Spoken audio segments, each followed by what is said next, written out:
कभी कभी हमारी जिंदगी में हमें ये लगता है कि हम बहुत ज्ञानी हैं और इसका कभी कभी घमंड भी हो जाता है। ऐसा जब जिंदगी में होता है तो किस तरह की मुसीबतें आती हैं, आज उस कहानी पे हम लेकर चलेंगे। नमस्कार, मेरा नाम है रमेश शर्मा और मैं आज आपको सुनाने जा रहा हूं एक ऐसी कहानी जो आपकी जिंदगी में एक बड़ा बदलाव करने के लिए काम कर सकती है।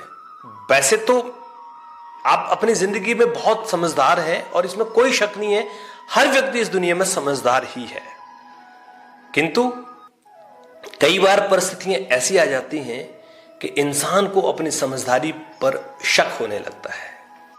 ऐसी ही इस कहानी की कुछ प्रेरणा है। एक बार की बात है, एक बहुत ज्ञानी पंडित अपने आप में सर्वगुण संपन्न था। उसे ऐसा लगता था कि उसके पास जो ज्ञान है ना, उस ज्ञान का कोई भी मुकाबला नहीं कर सकता है। यहां तक कि उसको लगता था कि देव और दानव हर जगह पर उससे ज्यादा ज्ञानी कोई नहीं है। उसने सोचा कि जब इतना ज्ञान है तो इस ज्ञान को मैं अपने पास रख के क्या करूंगा, क्यों ना इस ज्ञान को दुनिया को बांटा जाए और दुनिया को बताया जाए कि ज्ञान क्या है, उसकी महत्वता को समझे। फिर क्या था, जब उसके मन में यह ख्याल आया, उसने अपना घोड़ा तैयार किया और निकल पड़ा उस राह में दुनिया को ज्ञान बांटने के लिए। दोस्तों, ज्ञान बांटने के लिए जब वो निकला तो एक दिशा में वो इतने दूर निकलता गया, उसने कहा दुनिया के अंतिम छोर पर जाकर वह लोगों को ज्ञान बांटना शुरू करेगा। एक जंगल से वह निकल रहा था, अचानक वहां उसका घोड़ा रुक गया। उसका घोड़ा आगे बढ़ने का नाम नहीं ले रहा था। उसको लगा कि शायद घोड़े को प्यास लगी हो, इसीलिए वो आगे नहीं बढ़ रहा है। क्योंकि ज्ञानी था तो उसको बात समझ में आ गई। वह उतरा, घोड़े को पानी पिलाने लगा। जैसे वो घोड़े को पानी पिला रहा था, अचानक उस जंगल में कुछ खूबसूरत महिलाएं,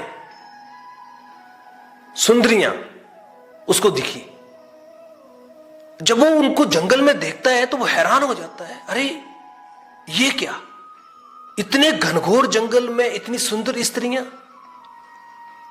कहीं कोई छलावा तो नहीं, कहीं किसी तरह का कोई भय तो नहीं। लेकिन ज्ञानी था इसलिए डरा नहीं।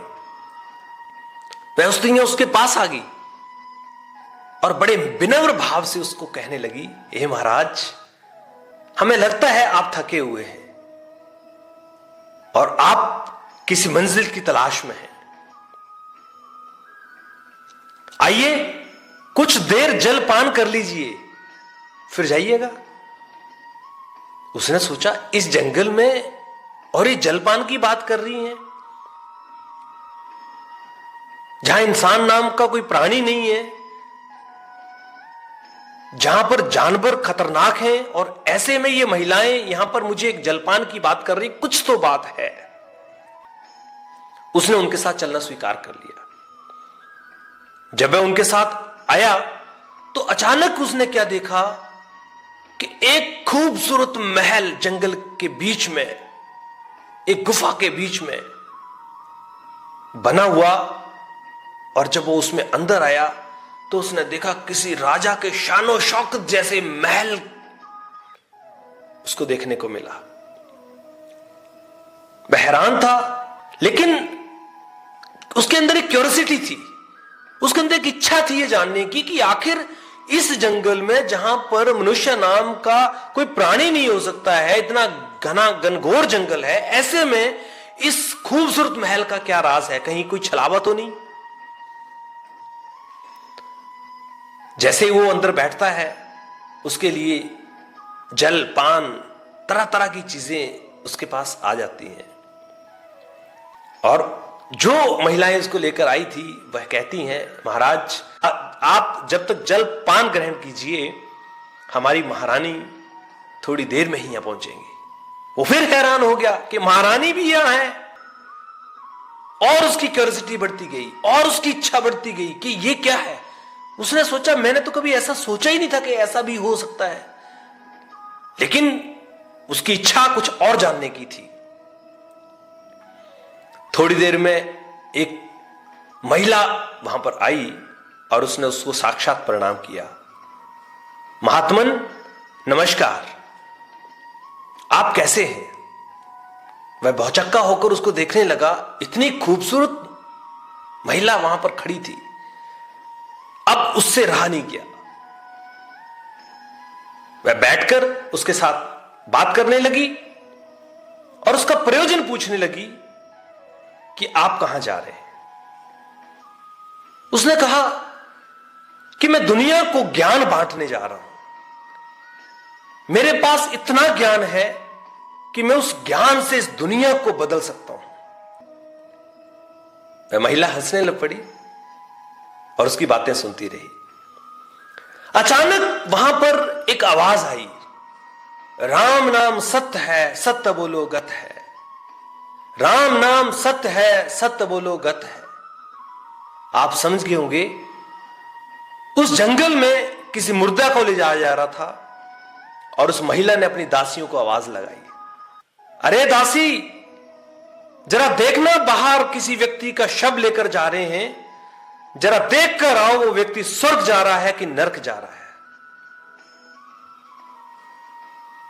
वो व्यक्ति जो सामने ज्ञानी व्यक्ति था बैठा हुआ हैरान हो गया, अरे किसी व्यक्ति के जाते हुए स्वर्ग और नरक के बारे में कैसे पता लगा सकते हैं? लेकिन वो चुप रहा। थोड़ी देर में दासी वापस आई, महारानी, यह व्यक्ति स्वर्ग जा रहा है। बहुत अच्छी बात है, उस महिला ने जवाब दिया। वह व्यक्ति हैरान परेशान था, लेकिन कुछ बोल नहीं पा रहा था। उसको समझ में नहीं आ रहा था कि वो कहां बैठा है, क्या कर रहा है। उसको समझ में नहीं आ रहा था कि ऐसा कैसे हो रहा है। उसके अंदर से एक नई जागृति पैदा हो रही थी। ऐसा कैसे हो सकता है कि महिला किसी के स्वर्ग और नरक के बारे में बता सकती है, लेकिन वो बोल नहीं पा रहा था। उसका अंदर का पूरा भाव एकदम जैसे वो सहम सा गया था। वो जलपान ग्रहण करता, उससे बातें करता। इतनी देर में एक और आवाज आई, राम नाम सत्य है, सत्य बोलो गत है। राम नाम सत्य है, सत्य बोलो गत है।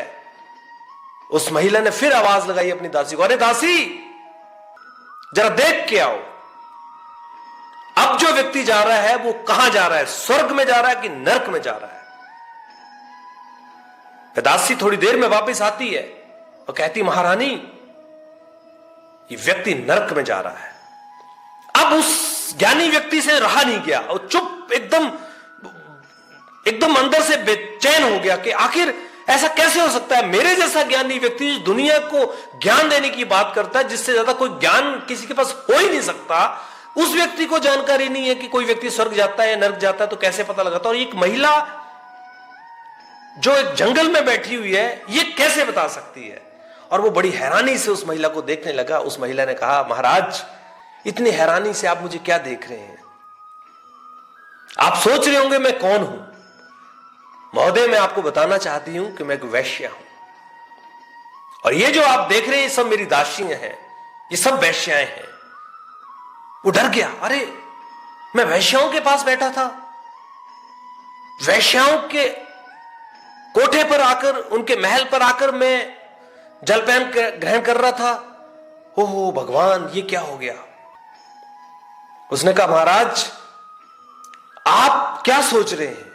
उसने कहा, आप एक वैश्य हैं और आप किसी व्यक्ति के स्वर्ग और नरक की बात बता रही हैं, यह ज्ञान आपको कहां से मिल गया? वैश्य मुस्कुराने लगी, महाराज, इसमें कौन सी बड़ी बात है, इसमें कौन सा बड़ा ज्ञान है, ये तो बहुत साधारण सी बात है और कोई भी व्यक्ति जान सकता है। अरे नहीं नहीं, ये बहुत ज्ञान की बात है। किसी व्यक्ति के स्वर्ग और नरक के बारे में पता लगा लेना इतना आसान नहीं है, मैं इसको आसान नहीं मानता हूं। बोली, महाराज, आप भूल रहे हैं। जब मैंने पहले व्यक्ति को यहां पर पूछा था कि वो बताइए, तो दासी ने मेरे कान में आकर बताया था, महारानी, ये व्यक्ति बहुत महान व्यक्ति है, व्यक्ति के पीछे जो लोग चल रहे थे, वे पीछे खुसखुसाहट कर रहे थे, हे भगवान तूने क्या किया। इतना काबिल व्यक्ति जो समाज के लिए बोलता था, हर व्यक्ति की मदद करता था, हर व्यक्ति के अच्छे और बुरे में खड़ा रहता था, भगवान आज तूने उससे हमसे छीन लिया। भगवान इस व्यक्ति की हमें जरूरत थी। भगवान ये व्यक्ति हमारी जिंदगी था। भगवान ये व्यक्ति नहीं, भगवान तुल्य था, देव तुल्य था। और महाराज दूसरा व्यक्ति जिसके पीछे लोग चले हुए थे, वह उसे कोस रहे थे, गालियां दे रहे थे। बड़े थोड़े से व्यक्ति उसके पास चले हुए थे और जो भी चले थे वो कह रहे थे, हे भगवान बहुत बढ़िया किया। इस व्यक्ति ने समाज में इतना गंद डाला हुआ था, समाज में इतना इस व्यक्ति का आक्रोश था, ये व्यक्ति समाज के लिए कहीं भी उपयोगी नहीं था। आपने बहुत अच्छा काम किया, इस व्यक्ति को तो जाना ही चाहिए था। तो महाराज आप बताइए, इन दोनों व्यक्तियों में अगर स्वर्ग और नरक कोई चीज है तो कौन स्वर्ग जाएगा और कौन नरक जाएगा? वो ज्ञानी व्यक्ति एकदम हैरान हो गया और खड़ा हो गया अपने स्थान से, और उसको पश्चाताप होने लगा कि मैं अपने आप को दुनिया का सबसे बड़ा ज्ञानी मानकर दुनिया को ज्ञान बांटने चला था, असली ज्ञान तो मैं भूल ही चुका हूं। असली ज्ञान इंसान का वो कर्म और वो धर्म है। असली ज्ञान इंसान की वो प्रवृत्ति है जो वो समाज को देता है। उस ज्ञानी व्यक्ति ने अपने ज्ञान का अहंकार वही जंगल में छोड़कर और उस भगवान की भक्ति के लिए काम शुरू कर दिया। उस भगवान की भक्ति में, उसी जंगल में वह लीन हो गया और भगवान का शुक्रिया करने लगा कि हे भगवान तूने मुझे जो आज ज्ञान दिया है, शायद ये ज्ञान अगर मैं यहां नहीं आता तो मुझे नहीं मिलता। दोस्तों कहानी का अर्थ बड़ा सिंपल है। इंसान के पास कितना भी ज्ञान हो जाए उसे घमंड कभी नहीं करना चाहिए, क्योंकि एक छोटा सा बच्चा भी, एक मूर्ख व्यक्ति भी आपको सिखा सकता है। बस सीखने की चाहत होनी चाहिए, सीखने की अंदर ललक होनी चाहिए। उम्मीद करता हूं आपको यह कहानी जिंदगी के बहुत सारे मायने ठीक करने में काम आएगी। अगर आपको कहानी अच्छी लगी हो तो प्लीज लाइक कीजिएगा, शेयर कीजिएगा और हमारे चैनल को सब्सक्राइब करना बिल्कुल मत भूलिएगा, क्योंकि यहां पर आपकी जिंदगी से जुड़ी हुई वो खट्टी मीठी प्रेरणादायक बातें मिलती रहेगी। बहुत बहुत धन्यवाद। इसी तरह से हमारे साथ बने रहिए। अपना प्यार, अपना आशीर्वाद और अपना सहयोग हमें दीजिए। Thank you very much.